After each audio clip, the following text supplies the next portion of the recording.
राधा माधव कुंज बिहारी जय राधा माधव कुंज बिहारी जय गोपी जन वल्लभ गिरिवरोधारी यशोदनंदन व्रज जनरंजन यशोदनंदन व्रज जनरंजन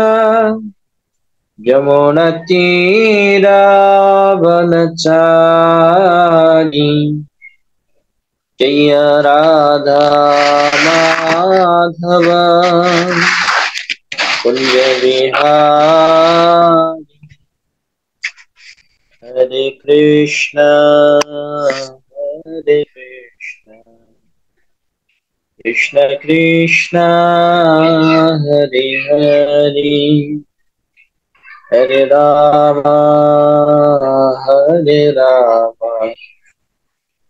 राम राम हरे हरे हरे कृष्ण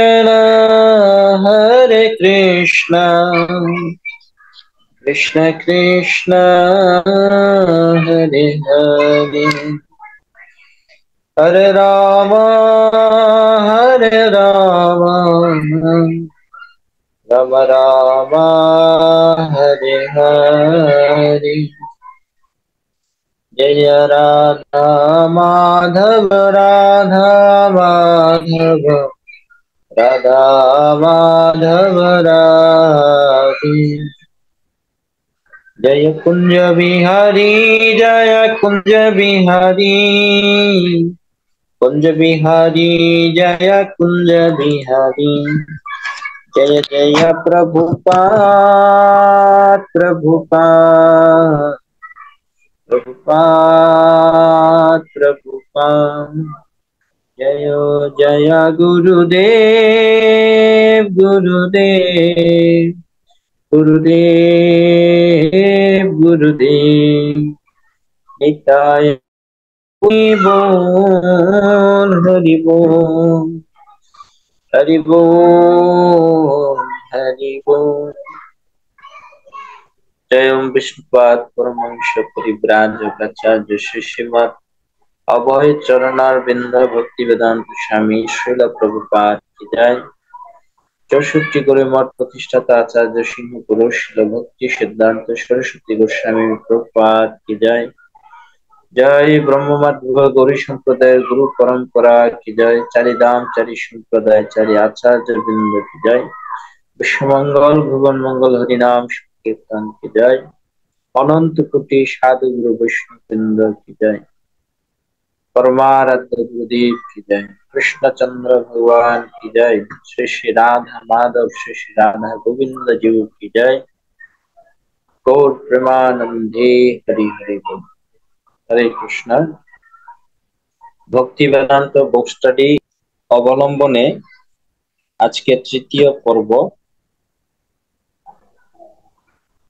तो तृतीय पर्वे আমাদের অনলাইন ক্লাসে জুম অ্যাপসের মাধ্যমে যারা যুক্ত হয়েছেন এবং যারা লাইভ দেখছেন সকলকে আমার সশ্রদ্ধ দণ্ডবোধ প্রণতি নিবেদন করছি আপনাদের কৃপা আশীর্বাদ ভিক্ষা করছি আমার বাণী যেন ভগবান কৃষ্ণের গুণ মহিমায় তার সেবায় নিযুক্ত হয় সেই আশীর্বাদ প্রার্থনা করে আজকের আলোচনা আমরা শুরু করতে যাচ্ছি ओम ज्ञानतिमिरन्धस्य ज्ञानञ्जनशलाकया चक्षुरुन्मीलितं येन तस्मै श्रीगुरुवे नमः श्रीचैतन्यमनोभीष्टं स्थापितं येन भूतले स्वयं रूपकदा मह्यं ददाति स्वपदान्तिकम् वन्देऽहं श्रीगुरो श्रीयुतापदकमलं श्रीगुरोन् वैष्णवांश्च श्रीरूपं साग्रजातं सहगना रघुनाथान्वितं तं सजीवं साद्वैतं सावधूतं परिजनसहितं कृष्णचैतन्यदेवं श्रीराधा कृष्णपदान् सहगना ललिता श्रीविशाखान्वितंश्च नमो विष्णुपादाय कृष्णपृष्ठाय भूतले श्रीमते भक्तिवेदान्ता स्वामिनिति नामिने नमस्ते सरस्वती देवे गौरवाणी प्रचारिणे निर्विशेष शून्यवादी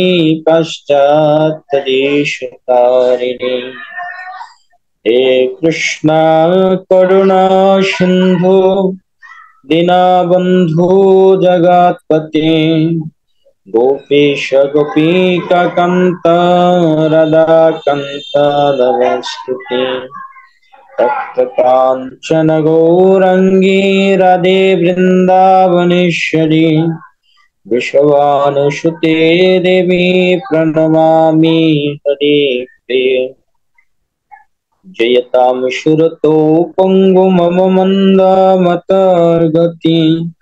मत्सर्वस्य पदाम्बुजा राधा मदन मोहन दिव्याद्वन्द्यारण्यकल्पद्रो मदः श्रीमद्रत्नागर सिंहासनस्थो श्रीराधाशिलगोविन्ददिभ्यो पृष्ठालिभिषेकमान् स्मरामि।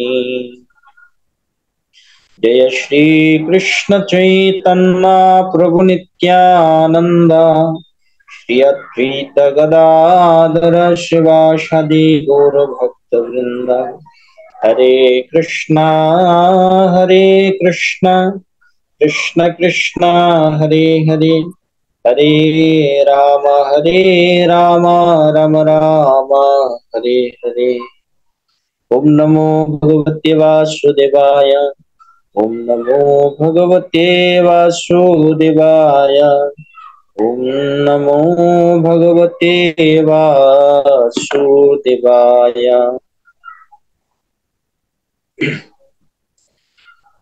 হরে কৃষ্ণ।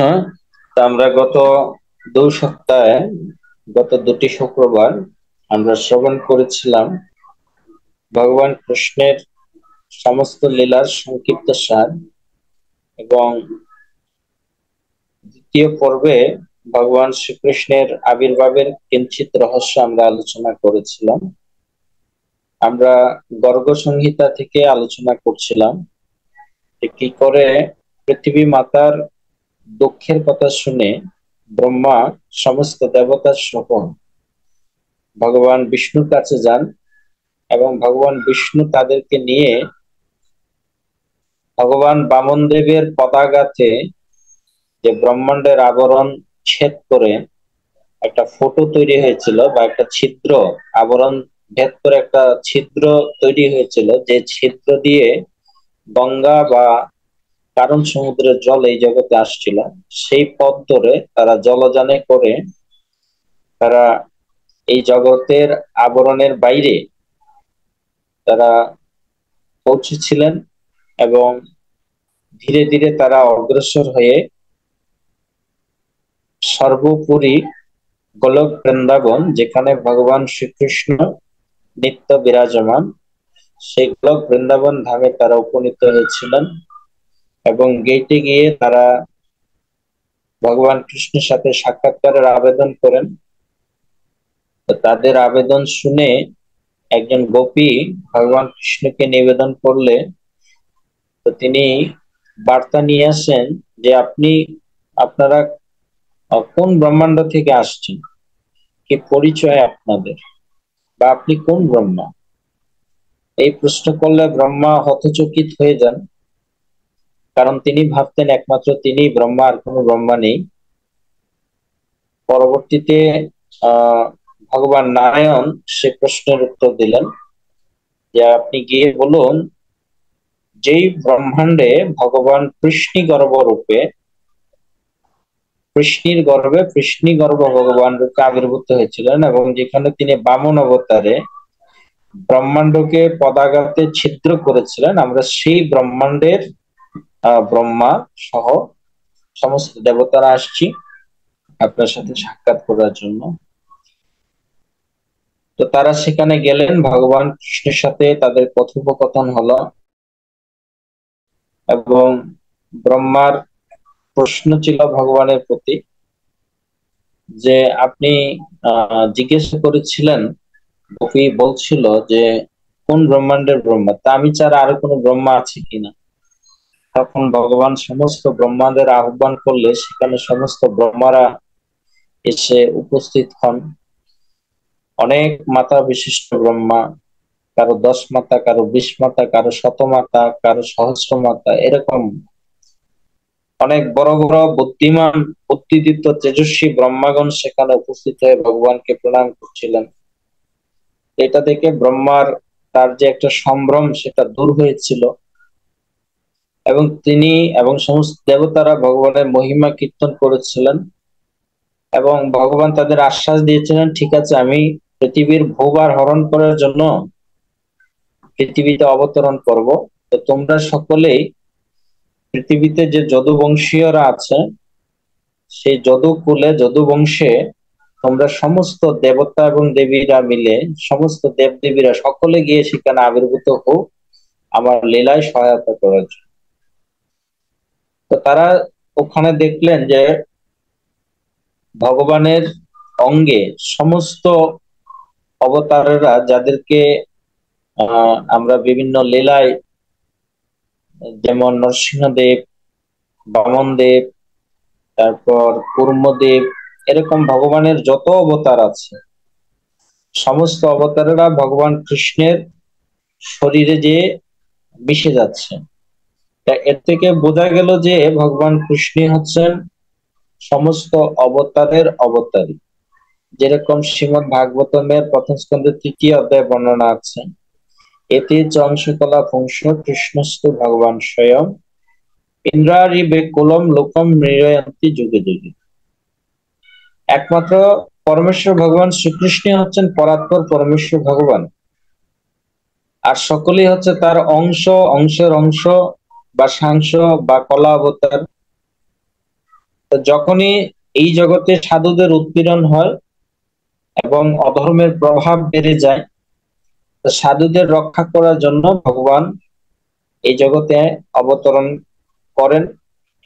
সাধুকে রক্ষা করার জন্যই না, তিনি উপরন্ত ধর্ম সংস্থাপনের জন্য এই জগতে আসেন। তার মধ্যে আরো একটি গুহ্যতম কারণ হচ্ছে, ভগবান এই জগতে আসেন আমাদের মতো মায়াবদ্ধ জীবদেরকে উদ্ধার করার জন্য, যেন আমরা আমাদের আপন আলয় চিৎ জগৎ বৈকুণ্ঠ বা গোলক বৃন্দাবনে ফিরে গিয়ে সেখানে ভগবানের সাথে নিত্য বসবাস করে আনন্দ বিলাস করতে পারি। এই জগতে প্রত্যেকটা মানুষ সুখ অথবা আনন্দের অন্বেষণ করছেন, কিন্তু বস্তুত এই জগতে কোনো সুখ বা আনন্দ বলতে কিছু নাই। আমরা যে আনন্দ এখানে উপভোগ করি, যে সুখ আমরা অনুভব করি, সেটা সম্পূর্ণ ক্ষণস্থায়ী। খুবই অল্প সময়ের জন্য এখানে সুখ অনুভব করি, কিন্তু প্রতিনিয়ত এখানে দুঃখ, দুর্দশা, লাঞ্ছনা এগুলোই আমরা প্রাপ্ত হই। যেরকম আমরা কেউই অতিরিক্ত গরম, অতিরিক্ত ঠান্ডা এগুলো চাই না, কিন্তু প্রাকৃতিক ভাবে সেগুলো আপনা থেকে আমাদের লাভ হয়ে থাকে। তো ঠিক সুখ দুঃখটাও একই রকম, আমরা চাইলেও সেটা লাভ করি, আবার না চাইলেও সেটা লাভ করি, এটা চলতেই থাকে। তো ভগবান এই জগতে আসার এটা একটা কারণ, যে পৃথিবী যখন পাপী রাজাদের বা পাপী লোকদের পাপাচারে অতিষ্ঠ হয়ে ওঠেন, তো এই সমস্ত পাপ আচরণের ফলে ভূমিমাতা ভারাক্রান্ত হয়ে পড়েন। এমন নয় যে পৃথিবীতে জনসংখ্যা বেড়ে গেলে পৃথিবী মাতা সেই ভারকে বহন করতে অক্ষম হয়ে পড়েন।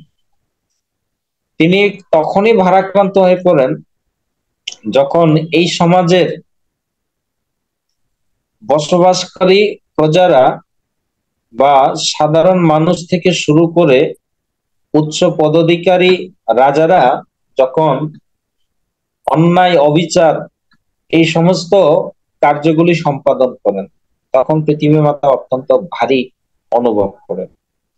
আর ক্রমে ক্রমে যখন সমস্ত মানুষের পাপাচার বাড়তে থাকে, তো সেই ভার বহন করতে না পেরে পৃথিবী মাতা তার দুঃখ নিবেদনের জন্য ব্রহ্মার নিকট গমন করে। আজকে আমাদের মূল আলোচ্য বিষয় হচ্ছে ভূভার জিনিসটা কি। তো শিল প্রভুপাদ এই ভূভার নিয়ে, পৃথিবী ভারাক্রান্ত, এই সাবজেক্ট নিয়ে যে সমস্ত তাৎপর্য তিনি করেছেন, শ্রীমদ ভাগবতম, তারপর লীলা পুরুষোত্তম শ্রীকৃষ্ণ, আমরা সেইগুলো থেকে কিছু কিছু অংশ আজকে আমরা পাঠ করে শুনব। যেরকম আমরা লীলা পুরুষোত্তম শ্রীকৃষ্ণে প্রভুপাদকে বর্ণনা করতে দেখেছি। প্রভুপাদ লীলা পুরুষোত্তম শ্রীকৃষ্ণ গ্রন্থের 4th অধ্যায়ে প্রভুপাদ এর বর্ণনা দিয়েছেন যে যখন ভগবান কৃষ্ণ এই জগতে অবতীর্ণ হবেন, তো বসুদেব দেবকীকে বিবাহ করে তিনি তার আলয়ে ফিরে যাবেন। তো বৈদিক প্রথা অনুসারে নিয়ম হচ্ছে যে কোনো ভাই তাকে তার স্বামীর আবাসস্থল পর্যন্ত পৌঁছে দিয়ে আসবে। তো যেহেতু কংসের আদরের বোন ছিল দেবকী, দেবক এবং রাজা উগ্রসেন, উগ্রসেনের পিতা উগ্রসেনের পুত্র হচ্ছেন কংস, আর দেবকের কন্যা হচ্ছেন দেবকী। তো এদিক দিয়ে দেবকী এবং কংসের সম্পর্ক হচ্ছে এরা কাকাতো জেঠাতো ভাই। তো যেহেতু দেবকীর প্রতি অত্যন্ত স্নেহপরায়ণ ছিলেন কংস, তাই তিনি নিজে রথের সারথি হয়ে এই নববধূ বা বসুদেবকে রথে আরোহণ করিয়ে নিজে রথ চালিয়ে নিয়ে যাচ্ছিলেন। তো ওই সময় আকাশবাণী হয়েছিল যে, রে মূরখ কংস, তুই যাকে রথে আরোহণ করে নিয়ে যাচ্ছিস, একদিনই তারই গর্ভের সন্তান, তারই অষ্টম গর্ভের সন্তান তোর মৃত্যুর কারণ। এই আকাশবাণী শুনে কংস চেয়েছিলেন দেবকীকে হত্যা করতে। বসুদেব সাম দাম দণ্ড ভেদ নীতি এই 4 প্রকার কৌশল অবলম্বন করে তিনি কংসকে দেবকীর হত্যা থেকে নিহত অপসারণ করেছিলেন, তাকে বাধা দিয়েছিলেন। এবং তার যে নীতি, অবশেষে বসুদেব যখন প্রতিজ্ঞা করে বলছিলেন যে আমার যে কটা পুত্র সন্তান হবে সবই আমি তোমাকে অর্পণ করবো, আমার যে কটা সন্তান হবে, পুত্র হবে না কন্যা হবে সেটা তো আর জানতেন না, যে আমার যে কটা সন্তান হবে, এই অষ্টম গর্ভ পর্যন্ত আমার যে কটা সন্তান হবে সবই আমি তোমাকে দিয়ে দিব। বসুদেবের এই সত্য প্রতিজ্ঞা শুনে কংসের মতো অসুরেরও তাকে বিশ্বাস করত। এই জগতে সত্য বড় একটা বিস্ময়কর বস্তু, সত্যবাদীকে আজও সবাই বিশ্বাস করে। যেরকম আমরা যখন কোনো বাসে টিকিট কনফার্ম করি, বাসে বা বিমানে বা ট্রেনে, তখন কিন্তু আমরা সম্পূর্ণরূপে চালকের উপর বিশ্বাস করি। এখনো বিশ্বাস শব্দটা এই জগতে বিদ্যমান। আমরা যখন জলযানে কোথাও যেতে চাই, তখন সেখানে যিনি ক্যাপ্টেন, জাহাজের ক্যাপ্টেন বা নৌকার যিনি নাবিক, তার উপর সম্পূর্ণরূপে বিশ্বাস করি। আমরা যখন সেলুনে হেয়ার কাটিং করতে যাই, নাপিতের উপর সম্পূর্ণরূপে বিশ্বাস করি। ঠিক একই রকম ভাবে বিশ্বাস শব্দটা এই জগতে এখনো বিদ্যমান, বিশ্বাস শব্দটা রয়েছে। ডাক্তারের কাছে গেলে আমরা ডাক্তারকে বিশ্বাস করি যে না, উনি ছুরির আঘাত দিয়ে আমাকে সুস্থ করে তুলবেন, উনি ছুরির আঘাত করে আমাকে মারবেন না। এই বিশ্বাস আমরা এখনো বজায় রাখি। তো কংসের মতো অসুরও তখনকার দিনে বসুদেবের প্রতিজ্ঞা শুনে তিনি বিশ্বাস করেছেন। তো বিশ্বাস করার পর তিনি আহ দেবকীকে বসুদেবকে ছেড়ে দেন এবং তিনি তার রাজসভার মধ্যে ফিরে আসেন। কিন্তু যেহেতু তিনি ছিলেন আহ অসৎ সঙ্গের অনুবর্তী, তার যে মিত্ররা ছিল, তার যে রাজ কর্মচারীরা ছিল, তার যে মন্ত্রীরা ছিল, তারা সকলেই ছিল অসুর স্বভাব জনিত। তারা অসুর স্বভাব বিশিষ্ট থাকার কারণে কংস কংসকে তারা সলা পরামর্শ দিয়েছে যে দেবকী এবং বসুদেবকে ছেড়ে দেওয়া ঠিক হয়নি। তারা যদি পালিয়ে যায় আপনি কি করবেন? তাদের পরামর্শ শুনে কংস কি করলেন? দেবকী এবং বসুদেবকে কারাগারে এনে ঢুকিয়ে দিলেন। কারাগারে ঢুকিয়ে দিলেন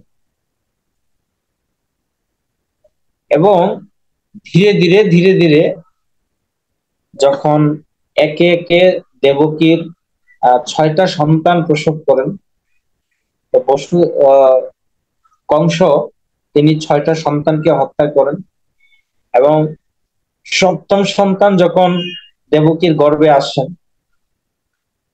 তো ভগবান কৃষ্ণের ইচ্ছায় যোগমায়া সেই গর্ভকে স্থানান্তরিত করেন। এটা একটা জগতে আশ্চর্যের জিনিস।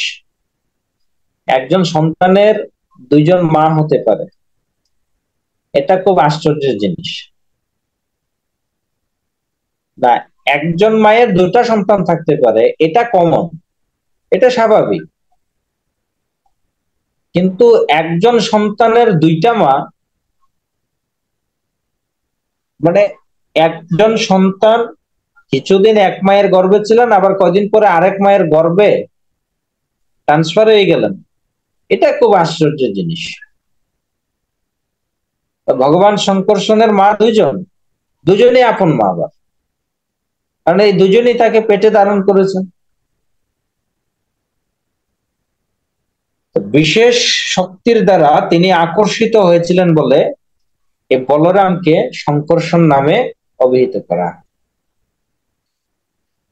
তারপর ভগবান কৃষ্ণ আসলেন দেবকীর গর্ভে। প্রথমে তিনি শিশুরূপে আসেননি, প্রথমে তিনি আসছেন চতুর্ভুজ নারায়ণ মূর্তিতে।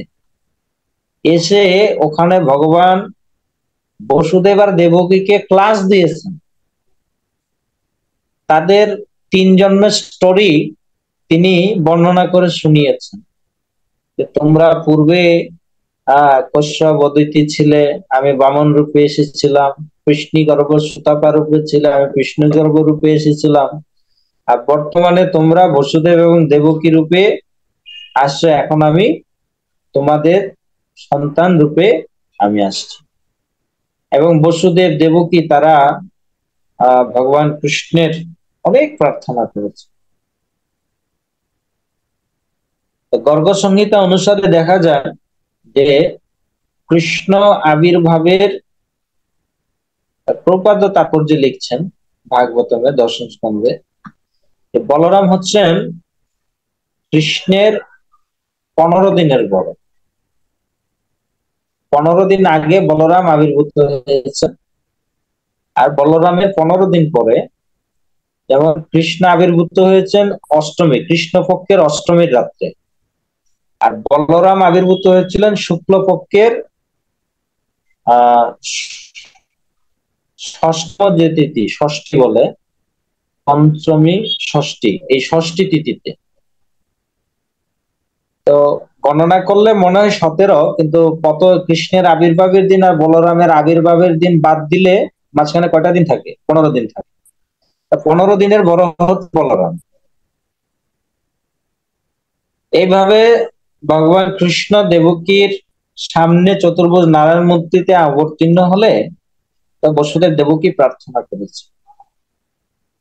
এবং ভগবান কৃষ্ণ যখন দেবকীর গর্ভে ছিলেন তখন সমস্ত দেবতারা এসে, ব্রহ্মা সহ সমস্ত দেবতারা এসে ভগবানের প্রার্থনা করেছে।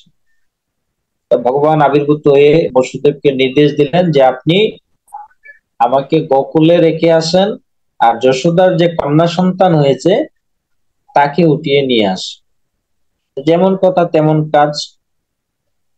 এইরকম আহ কাজ যখন সম্পাদিত হলো, তো হঠাৎ করে প্রহরীরা জেগে দেখলেন যে দেবকী সন্তান জন্ম দিয়েছেন, কংসকে ডেকে আনা হলো। কংস এসে দেখছেন কন্যা। তো কংস মনে মনে ভাবেন যে আজকাল এই দেবতারাও মিথ্যা কথা বলে। এই দেবতারাও মিথ্যা কথা বলে আছে। মানুষে তো মিথ্যা কথা বলা শুরু করেছে, ঠিক আছে, কিন্তু দেবতারা মিথ্যা কথা বলে, এটা বড় আশ্চর্যের জিনিস। তো কন্যাটিকে মারতে গেলে কন্যাটি আকাশবাণী করেছিল যে মূর্খ, তোকে যে বধিবে সে তো অলরেডি জন্ম নিয়ে নিয়েছে। তো কংসের আরাধ্যা দেবী ছিলেন দেবী দুর্গা। তো অষ্টভুজ রূপে দেবী দুর্গা আকাশে উড়ে গিয়ে কংসকে বললেন যে তোকে যে মারবে সে তো অলরেডি আবির্ভূত হয়ে গেছে, সে অন্যত্র আছে। তুই শুধু শুধু এই বসুদেব আর দেবকীকে তুই কষ্ট দিচ্ছিস। এই এই এই ধরনের কথা বলে দেবী অপ্রকট হয়ে গেলেন। তো কংস কি করলেন, তিনি অত্যন্ত বিনয় সহকারে বসুদেবকে এবং দেবকীকে খুব সুন্দর ভাষায়, মার্জিত ভাষায় তিনি ক্ষমা প্রার্থনা করলেন, এবং খুব তাত্ত্বিক জ্ঞান তিনি সেখানে প্রদান করলেন। এগুলো আপনারা লীলা পুরুষোত্তম শ্রীকৃষ্ণ গ্রন্থ করলে পাবেন, ভাগবতম গ্রন্থ করলে আপনারা পাবেন। ধীরে ধীরে কংস চিন্তা করলেন যে এখন কি করা যায়। আসবে পুতনার কাহিনী, তারপরে একে একে অসুর পাঠাবে। সকালে একটা পাঠাবে, দুপুরে একটা পাঠাবে, বিকালে একটা পাঠাবে। ভগবান কৃষ্ণ, এটা একটা কমন সাবজেক্ট, ডেলি দুইটা তিনটা করে অসুর মারা। যদিও লীলা পুরুষোত্তম গ্রন্থে তার বয়সের ক্রম অনুসারে এক একটা করে অসুরের কাহিনী বর্ণনা করা আছে, এবং গর্গ সংহিতাতে প্রত্যেকটা অসুরের পূর্ব জীবনী দেওয়া আছে, যে পূর্ব জীবনে সে কি ছিল এবং কোন কোন কারণবশত সে এই ধরনের অসুর যোনি লাভ করেছে। এবং মহারাজ কংস, তিনি কতটা শক্তিশালী ছিলেন, ব্রহ্মার বলে বলিয়ান হয়ে তিনি সমস্ত অসুরদেরকে পরাজিত করে, যুদ্ধে পরাজিত করে তার দাসত্বে তাদেরকে আনয়ন করেছিলেন, দাসত্বে পরিণত করেছিলেন সমস্ত বড় বড় অসুরদেরকে। এবং কংসের নির্দেশ পালন করতে গিয়ে তারা যখন কৃষ্ণকে হত্যা করতে যেত, তারা একে একে সবাই নিহত। তো কংস যখন এই জগতে অত্যাচার করছিলেন, নিপীড়ন করছিলেন, তার একটা দিক নিদর্শন কংসের বিষ্ণু বৈষ্ণব হিংসা অধ্যায়ে শিল প্রভুপাদ তুলে ধরছেন। আসুন আমরা প্রভুপাদের তাৎপর্য অধ্যয়ন করি। তো লীলা পুরুষোত্তম শ্রীকৃষ্ণ গ্রন্থে প্রভুপাদ লিখছেন, দেবতাদের সমস্ত শক্তির ভিত্তি হচ্ছে বিষ্ণু। কেননা ধর্ম অনুষ্ঠানের চরম উদ্দেশ্য হচ্ছে বিষ্ণুর সন্তুষ্টি বিধান করা। বৈদিক অনুষ্ঠান, ব্রাহ্মণ, গাভী, তপশ্চর্যা, যজ্ঞ, দান, এই সমস্তই হচ্ছে বিষ্ণুর সন্তুষ্টি বিধানের জন্য। যেরকম ভগবত গীতায়ও ভগবান কৃষ্ণ বর্ণনা করেছেন, তৃতীয় অধ্যায় নবম শ্লোকে, যজ্ঞার্থাৎ কর্মণ অন্যত্র লোকয়ম কর্ম বন্দন তদর্থম কর্ম কৌন্তেয় মুক্ত সঙ্গ সমাজ। ভগবান বিষ্ণুর প্রীতি সম্পাদনের জন্যই কেবল কর্ম করা উচিত, তা না হলে কর্মই এই জগতের বন্ধনের কারণ হয়ে দাঁড়ায়। অতএব হে অর্জুন, কেবল ভগবান বিষ্ণুর সন্তুষ্টি বিধানের জন্যই তোমার কর্ম করা উচিত। প্রভুপাদ এখানে বলছেন যে বৈদিক অনুষ্ঠান, ব্রাহ্মণ, গাভী, তপশ্চর্যা, যজ্ঞদান, এই সমস্ত হচ্ছে বিষ্ণুর সন্তুষ্টি বিধানের জন্য। তাই এখনই আমাদের উচিত বৈদিক জ্ঞানের আধার সমস্ত ব্রাহ্মণদের এবং যজ্ঞ অনুষ্ঠানের কর্ণধার সমস্ত ঋষিদের রক্ষা করা। কে বলছেন? না, কংসের যারা শলা পরামর্শদাতা ছিল তারা কংসকে বোঝাচ্ছেন যে আপনি যদি সেই বিষ্ণুর সাথে যুদ্ধ করে পেরে উঠতে চান তাহলে আপনাকে এই কাজগুলো করতে হবে। যেরকম ভাগবতমে আছে, এখানে প্রভুপাদ লিখছেন অসুরেরা কংসকে পরামর্শ দিচ্ছেন সমস্ত গাভীদেরও হত্যা করা উচিত, কেননা গাভীর দুধ থেকে ঘি হয়, যা হচ্ছে বৈদিক যজ্ঞ অনুষ্ঠান করার জন্য অপরিহার্য। দয়া করে এই সমস্ত প্রাণীদের হত্যা করার জন্য আমাদের অনুমতি দিন। যখন হিরণ্যকশিপু তার প্রভাব বিস্তার করবে এই জগতে, ভাগবতে আপনারা পাবেন সপ্তম স্কন্ধে, তিনি তার সমস্ত অসুর বন্ধুদেরকে ডেকে বলছেন যে হে অসুর বীরেরা, তোমরা শুনে রাখো, শরীরের কোনো অঙ্গে যদি পছন্দ রে, অবশিষ্ট অঙ্গকে রক্ষা করার জন্য সেই ভুক্তভোগী যেরকম তার অবশিষ্ট অঙ্গকে রক্ষা করার জন্য পচনশীল অঙ্গকে কর্তন করে কেটে ফেলে দেয়, ঠিক একই রকম ভাবে এই প্রহ্লাদ আমার শরীরের অঙ্গ হওয়া সত্ত্বেও সে আমার শরীরের একটা পচনশীল অংশ, তাই ওকে আজ আমি পরিত্যাগ করলাম। যেই বিষ্ণু ব্রাহ্মণদের দ্বারা আরাধিত হয়ে, দেবতাদের দ্বারা আরাধিত হয়ে এত শক্তিশালী হয়ে উঠেছে, হে অসুর বন্ধুগণ, তোমরা যাও পৃথিবীতে গিয়ে যে সমস্ত উপজীব্য বৃক্ষ আছে, উপজীব্য বৃক্ষ মানে যা থেকে ফল এবং ফুল আমরা সংগ্রহ করি, সেই সমস্ত উপজীব্য বৃক্ষ সেগুলিকে কেটে ফেলো, সমস্ত গাভীদের হত্যা করো, ব্রাহ্মণদের যজ্ঞের অগ্নি নিভিয়ে দাও, যজ্ঞ বন্ধ করো। বর্তমান কলিযুগ, এই কলিযুগে এই যে আসরিক উৎপাত, এই উৎপাত গুলো আমরা অহরহ দেখছি।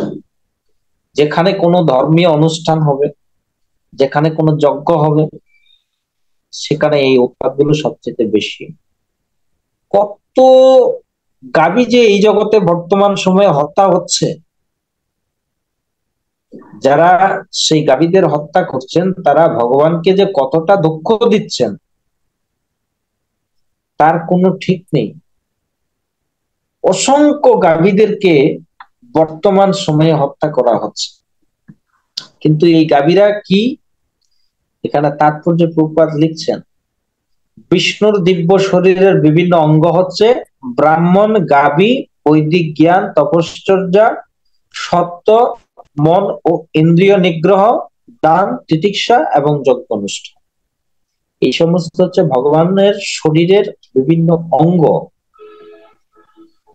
অসুরেরা বলছেন বিষ্ণু সকলের হৃদয়ে অধিষ্ঠিত আছেন এবং তিনি হচ্ছেন সমস্ত দেবতাদের নায়ক, এমনকি ব্রহ্মা এবং শিবেরও। দেখেন এরা অসুর হলো, এরা কিন্তু এগুলো জানে, এরা এগুলো জানে, বিষ্ণু তত্ত্ব এরা অবগত। মন্ত্রীরা, কংসের মন্ত্রীরা একমত ঘোষণা করলো আমাদের মনে হয় যে সমস্ত মহান মুনি, ঋষি এবং ব্রাহ্মণদের সংহার করলেই বিষ্ণুর সংহার হবে। এইটুকু সিদ্ধান্ত কংসকে দেওয়ার পর কংস চিন্তা করলেন হ্যাঁ ঠিকই তো আছে, প্রথমেই থেকে ছিল সবচেয়ে বড় শয়তান, সর্বগ্রাসী কালের প্রভাবে সমস্ত ব্রাহ্মণ এবং বিষ্ণুদের সংহার করতে সংকল্প করলো। সে অসুরদের নির্দেশ দিল সমস্ত সাধুদের উপর উৎপীড়ন করতে, এই আদেশ দিয়ে সে ঘরে ফিরে গেল।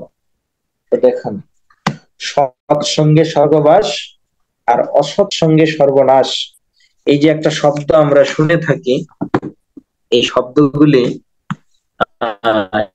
এখানে সম্পূর্ণরূপে সাধুদের উৎপীড়ন করতে, নিপীড়ন করতে তিনি আদেশ দিয়েছে। পৃথিবীতে অনেক আক্রান্ত সমস্ত প্রজা ভগবানের দেওয়া যে আইন, সেই আইনকে যখন অবমাননা করে। শিল প্রভুপাদ আরো বিশেষ কিছু কারণ শ্রীমদ ভাগবতমের ৩য় স্কন্ধের ১৭ অধ্যায়ের কয়েকটি শ্লোকে উল্লেখ করেছেন।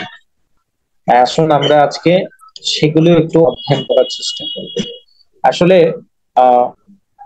আলোচনার মূল বিষয়বস্তু হচ্ছে ভূভার কি, পৃথিবীর ভূভারটা কি। আসুন আমরা জানি প্রভুপাদ কি বলতে চাইছেন, এই ভূভার কখন হয়। শ্রীমদ ভাগবতমের ৩য় স্কন্ধের ১৭ অধ্যায়ের ৪ নম্বর শ্লোকে যখন হিরণ্যাক্ষ হিরণ্যকশিপুর জন্ম হয়েছিল, তখনকার যে বিবরণ ভাগবতে দেওয়া আছে, সেখানে প্রভুপাদ ৪ নম্বর শ্লোকে তাৎপর্য বলছেন, কোন গ্রহে যখন প্রাকৃতিক গোলযোগ দেখা দেয়, তখন বুঝতে হবে যে নিশ্চয়ই কোনো দৈত্যের জন্ম হয়েছে। বর্তমান যুগে আসরিক ভাবাপন্ন মানুষের সংখ্যা বৃদ্ধি পাচ্ছে, তাই প্রাকৃতিক বিপর্যয় বৃদ্ধি পাচ্ছে। সেই সম্বন্ধে কোনো সন্দেহ নেই, যে আমরা শ্রীমদ ভাগবতের বর্ণনা থেকে জানতে পারি। প্রাকৃতিক গোলযোগ, এটা আপনারা ভালোই বোঝেন প্রাকৃতিক গোলযোগ মানে কি। প্রভুপাদ ৫ নম্বর শ্লোকে আরো বর্ণনা দিচ্ছেন, যখন এই সমস্ত স্থানে যথেষ্ট সূর্যরশ্মির অভাব, তার সর্বদা মেঘাচ্ছন্ন, তুষারপাত এবং প্রচন্ড ঠান্ডা, সেই সমস্ত স্থানে নিশ্চিতভাবে সব রকমের নিষিদ্ধ পাপ কর্মের আচরণে অভ্যস্ত আসরিক ভাবাপন্ন মানুষেরা বাস করে। বর্তমান সময়ে আমরা যা দেখতে পাচ্ছি, হঠাৎ করে ঘূর্ণিঝড় সৃষ্টি হয়ে যায়, প্রচন্ড গরম থাকে, তুষারপাত। এই কদিন ধরে আমরা প্রাকৃতিক পরিবেশের মধ্যে যে বেমানানসই একটা পরিবেশ সৃষ্টি হয়েছে, প্রচন্ড ঠান্ডা, বর্তমানে সারা দেশ প্রচন্ড ঠান্ডায় আমরা ভুগছি, এবং প্রবল জ্বরে কখনো কখনো দেখা যায় বর্ষাকালে বৃক্ষগুলো উৎপাটিত হয়ে পড়ে যায়। এবং যেখানে এই কাজগুলো বেশি হয়, সেখানে বুঝতে হবে যে আসরিক ভাবাপন্ন মানুষদের সংখ্যা বৃদ্ধি পাচ্ছে, বা ওই সমস্ত স্থানে আসরিক ভাবাপন্ন মানুষের কার্যকলাপের কারণে প্রকৃতি উৎপাত হচ্ছে, প্রকৃতিতে গোলযোগ সৃষ্টি হচ্ছে। শিল প্রভুপাদ এই বিষয়গুলি ভূভার হিসাবে তিনি তুলে, পৃথিবীর ভারাক্রান্ত হওয়ার কারণ। প্রভুপাদ আরো উল্লেখ করছেন যে বারবার সূর্য এবং চন্দ্রগ্রহণের সময় সূর্য এবং চন্দ্রের চারপাশে কুয়াশাচ্ছন্ন পরিধি প্রকাশ পেতে লাগলো। এই হিরণ্যাক্ষ হিরণ্যকশিপুরা যখন আবির্ভূত হবে, বিনা মেঘেও বজ্রপাতের শব্দ শোনা যেতে লাগলো, এবং পর্বতের গুহা থেকে রথচক্রের নির্ঘোষের মতো শব্দ উচ্চিত হতে লাগলো।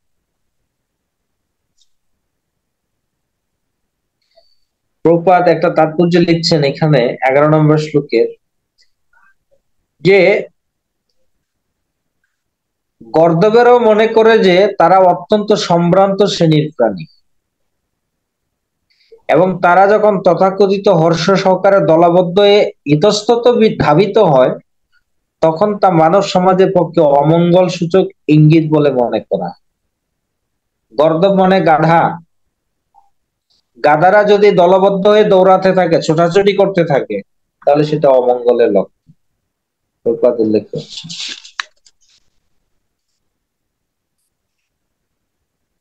এই অধ্যায়ের 10 নম্বর শ্লোকে প্রভুপাদ উল্লেখ করছেন, আসরিক জনসংখ্যা বৃদ্ধি রোধ করার জন্য বৈদিক সভ্যতায় সমাজ জীবনে বহু বিধি নিষেধের বিধান রয়েছে।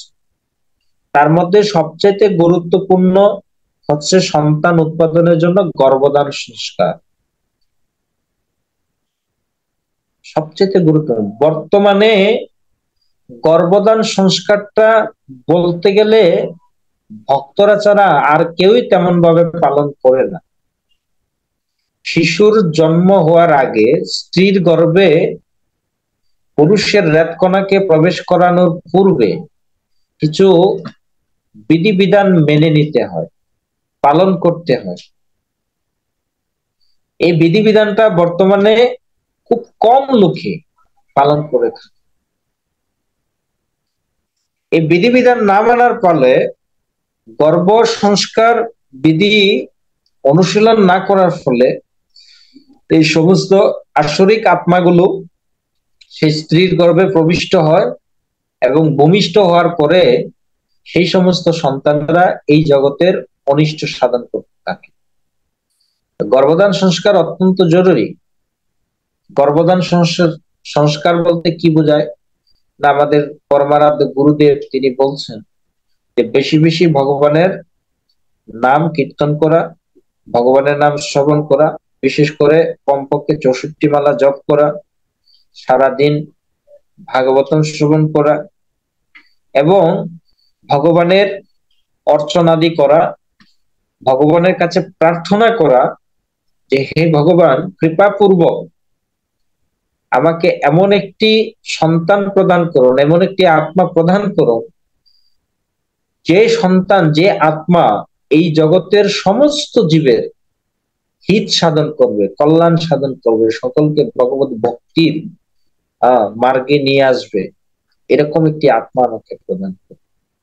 যেরকম ভক্তি বিনোদ ঠাকুর, শিল ভক্তি বিনোদ ঠাকুর তিনি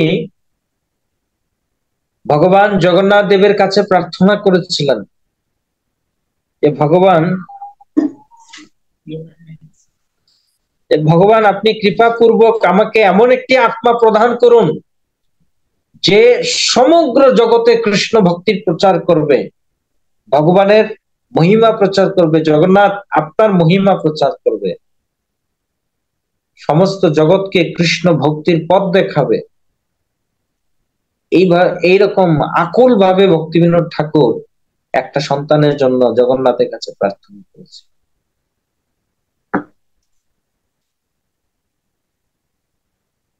এবং তারই ফলশ্রুতি অনুসারে আমরা আমাদের যে পরম গুরুদেব শিল প্রভুপাদ, তার যিনি গুরুদেব শ্রী শ্রীমৎ ভক্তি সিদ্ধান্ত সরস্বতী ঠাকুরকে আমরা লাভ করেছিলাম। শিল ভক্তি সিদ্ধান্ত সরস্বতী ঠাকুরকে বলা হতো সিংহ পুরুষ।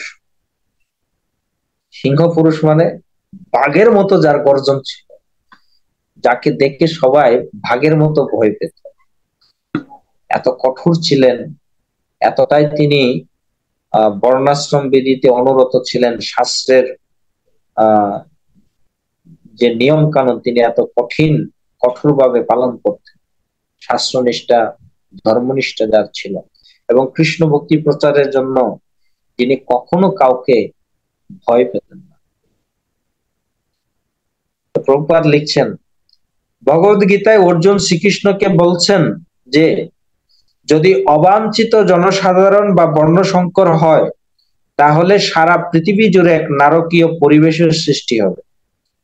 মানুষ বিশ্ব শান্তির জন্য অত্যন্ত উৎকণ্ঠিত, কিন্তু গর্ভধান সংস্কারের সুযোগ গ্রহণ না করার ফলে ঠিক দিতির গর্ভজাত দৈত্যদের মতো বহু অবাঞ্ছিত সন্তানের জন্ম হয়েছে।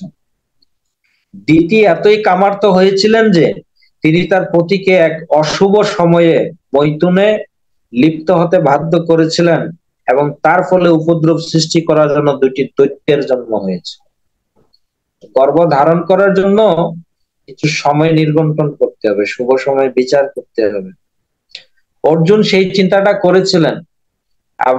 আমরা ভগবত গীতার প্রথম অধ্যায়ে 39, 40, 41, 42 এই শ্লোক গুলাতে পাই অর্জুন ভগবানকে যুক্তি দেখাচ্ছিলেন। শঙ্কর নরকায়ী এবং কুলগ্নানাম কুলস্য পদন্তি পিতর হি আসাম লুপ্ত পিণ্ড উদক ক্রিয়া। ভগবান অর্জুনের কথা শুনে তার পাণ্ডিত্যকে দেখছিলেন। অর্জুন চিন্তা করছিলেন যখন কুল অধর্মের দ্বারা অবহিত হয়, কুলবধূরা যখন বেবিচারে লিপ্ত হয়, অন্য পরপুরুষের সঙ্গ করে, তা পরপুরুষের সঙ্গ করার ফলে যে সন্তান উৎপন্ন হবে সেটাকে বলা হয় বর্ণ সংকর। মানে যে সন্তান জানে না তার বাবাকে, এটাকে বলে বর্ণ সংকর। বর্তমানে এই সমস্ত সন্তানদের সংখ্যা অনেক। আপনারা রাস্তাঘাটে, স্টেশনে যাবেন, প্ল্যাটফর্মে যাবেন, দেখবেন এই সমস্ত বর্ণসংকর সন্তানেরা, অবাঞ্ছিত সন্তানদের সংখ্যা বহু রয়েছে, যারা ফুটপাতে ঘুমাচ্ছে, যাদের এরা জানে না এদের বাবা কে, এদের মা কে। অনেক সময় আমরা ফেসবুকে নিউজ পাই যে কুকুরের মুখে সন্তান, মা প্রসব করে ডাস্টবিনে ফেলে গিয়েছে, আর কুকুর ডাস্টবিন থেকে সন্তানটাকে তুলে নে, হ্যাঁ, আর একটা জায়গায় রেখে দিয়েছে, লোক সেটাকে দেখছে।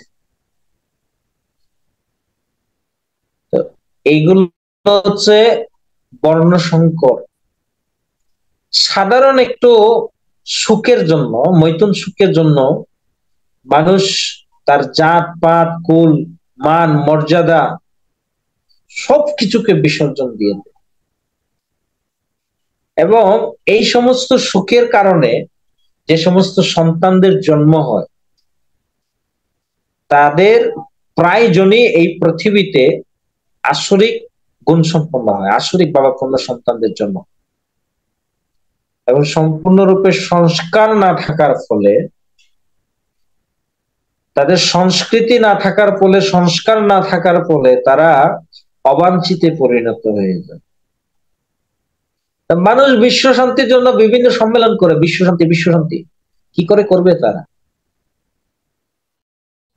বিশ্ব শান্তি করতে গেলে আগে অবশ্যই জনসংখ্যা বৃদ্ধিটা পৃথিবীর ভূভার না, পৃথিবীর ভূভার হচ্ছে অবাঞ্ছিত প্রজাতি, যে বিবেচনা অর্জুনও করেছিল। প্রভুপাদ 17 নম্বর শ্লোকে তাৎপর্য উল্লেখ করছেন, আসরিক সভ্যতায় মানুষ এমন ধরনের শরীর গঠন করতে চায় যে তারা যখন রাস্তা দিয়ে হেঁটে যাবে তখন তাদের পদক্ষেপে পৃথিবী কম্পিত হবে, এবং তারা যখন দাঁড়াবে তখন মনে হবে যে সূর্য এবং চতুর্দিকের দৃশ্যাবলীকে তারা আচ্ছাদিত করেছে। যদি কোনো জাতির দেহ শক্তিশালী হয় তাহলে বিবেচনা করা হয় যে সেই দেশটি হচ্ছে পৃথিবীর মধ্যে সবচেয়ে উন্নত দেশ। অসুরেরা যখন, যেরকম আপনারা মুভি দেখেন, যদি দেখে থাকেন দেখবেন, নায়ক যখন নায়িকাকে বাঁচানোর জন্য যাচ্ছে, ওরে বাবারে, চতুর্দিকের ভূমি যেন তার পদভারে থরথর করে কাঁপছে, শত্রুপক্ষের এরা ভয়েতেই অবস্থা খারাপ। এমনও দেখা যায় যে বড় বড় পাথর তুলে শত্রুপক্ষের উপর নিক্ষেপ করছে, নায়ককে আগুনে পুড়িয়ে ফেলা হচ্ছে, কিন্তু নায়ক জাম্প মেরে 3 তলায় উঠে যাচ্ছে, 3 তলা থেকে নিচতলায় পড়ে যাচ্ছে। কত রকমের শুটিং হচ্ছে, এগুলো কিন্তু বর্তমানে আমরা দেখতে পাই। এবং ওইগুলো দেখার জন্যই মানুষ সিনেমা হলে যাচ্ছে, বিভিন্ন টিভি চ্যানেলের সামনে মুভি দেখার জন্য তারা জড়ো হচ্ছে। কিন্তু আসলে বুঝতে পারছে না যে ব্যাপারটা কি, এটা দেখে তাদের লাভ হচ্ছে না ক্ষতি হচ্ছে। যারা সিনেমা বানাচ্ছেন তারাও চিন্তা করছেন না এটা করে লাভ হচ্ছে না ক্ষতি হচ্ছে, একদিকে তার তো লাভ হচ্ছে, তার টাকা ইনকাম হচ্ছে, কিন্তু সমাজের পরিবেশ কতটা দূষিত হচ্ছে সেটা তারা বুঝতে পারছে না। প্রভুপাদ এখানে তুলে ধরছেন যে আসরিক সভ্যতায় মানুষ এমন ধরনের শরীর গঠন করতে চায়, যখন তারা রাস্তা দিয়ে হেঁটে যাবে তখন তাদের পদক্ষেপে যেন পৃথিবীটা টলমল টলমল করে, সবাই যেন বুঝতে পারে যে না রে বাবা, ঠিক আছে, আসছে একজন। এটা হচ্ছে আসরিক লোকদের প্রভাব, তারা এরকম প্রভাব দেখাতে চায় জনগণকে।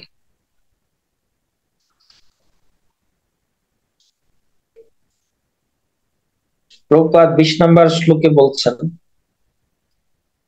যে আসরিক মনোভাব হচ্ছে পরিবারের সমস্ত সদস্যদের ইন্দ্রিয় তৃপ্তির জন্য বিশ্বের সমস্ত সম্পদ শোষণ করার শিক্ষা দেওয়া। আপনারা এটা বিবেচনা করে দেখবেন যে একজন আসরিক স্বভাব বিশিষ্ট ব্যক্তি কি করে চায় যে তার সন্তান তো তার মতো অসুরে পরিণত হবে। আপনি ভক্তি করতে আসবেন, সাধনা করতে আসবেন, আপনার পরিবার আপনাকে সর্বতোভাবে বাধা দেবে, সর্বতোভাবে। আমাদের সাথে প্রায় ভক্তদের দেখা হয় যারা সম্পূর্ণরূপে ভক্তি পথ অবলম্বন করতে চান, কিন্তু তাদের পরিবারের সদস্যরা, অন্যান্য সদস্যরা তাদের বাধা, তাদেরকে আসতে দেয় না, তাদেরকে ভক্ততে দিতে চায় না, সবসময় বাধা প্রদান করে। তারা চায় ইন্দ্রিয় তৃপ্তির জন্য বিশ্বের সমস্ত সম্পদ তারা শোষণ করে, কোটি কোটি বিলিয়ন বিলিয়ন ডলারের মালিক হোক আমার সন্তান। এটা কে না চায়, কে না চায়? প্রভুপাদ বলছেন খাবে চারখানা রুটি আর দিন রাত করছে গাধার পরিশ্রম। খাবে ঠিকই সর্বোচ্চ 4টা রুটি, তার একবেলার খাবারে 4টার বেশি রুটি খেতে পারে না। আমরা যারা বাঙালি, আমরা না এক থাল ভাত খাই, এক তাল ভাতেই তো পেট ভরে যায়। আরে ভাই, এক তাল ভাতের জন্য কি তোমার সারা দিন রাত গাধার মতো পরিশ্রম করতে হবে? কিন্তু সেটাই করছি আমরা, সেটাই করে বেড়াচ্ছি।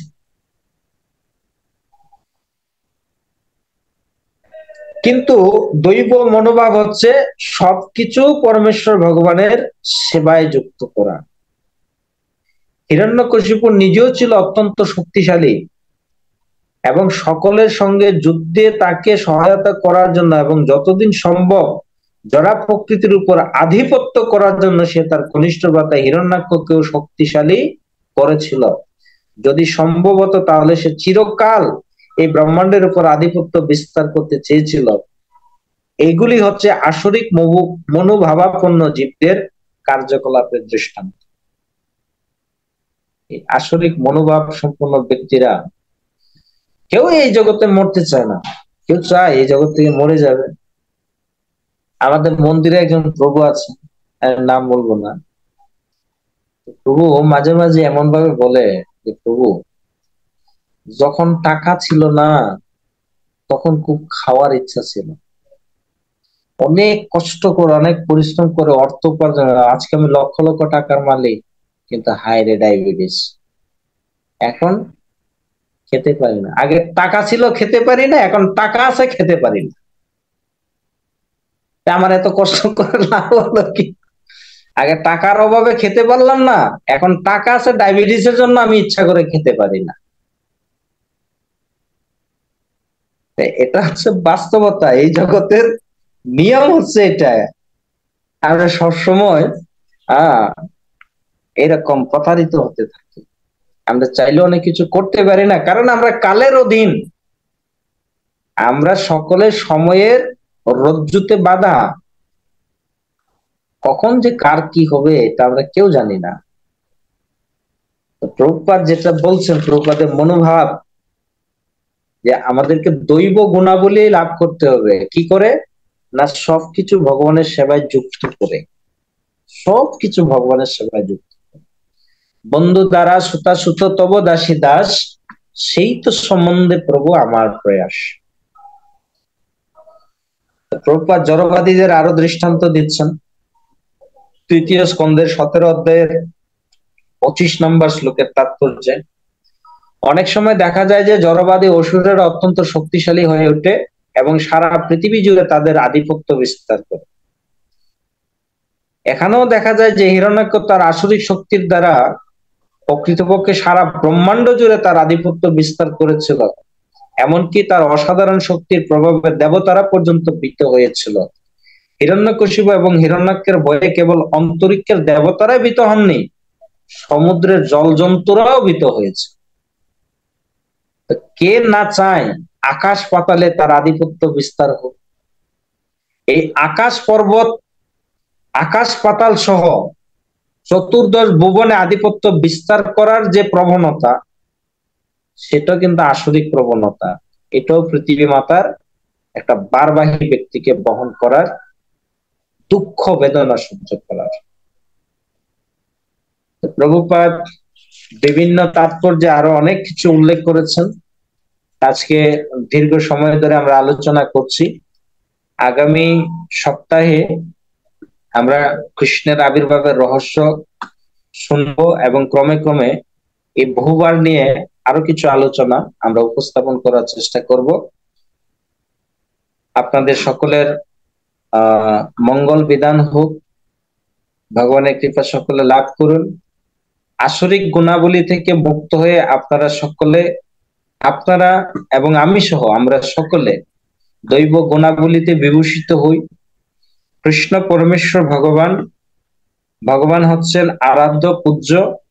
আমরা সকলে আমাদের মনন, চিন্তন, গতি, বাক্য, আমাদের সমস্ত কর্ম কৃষ্ণে অর্পণ করে, কৃষ্ণের সেবায় নিযুক্ত করে আমাদের জীবনকে শুদ্ধ করে তুলি।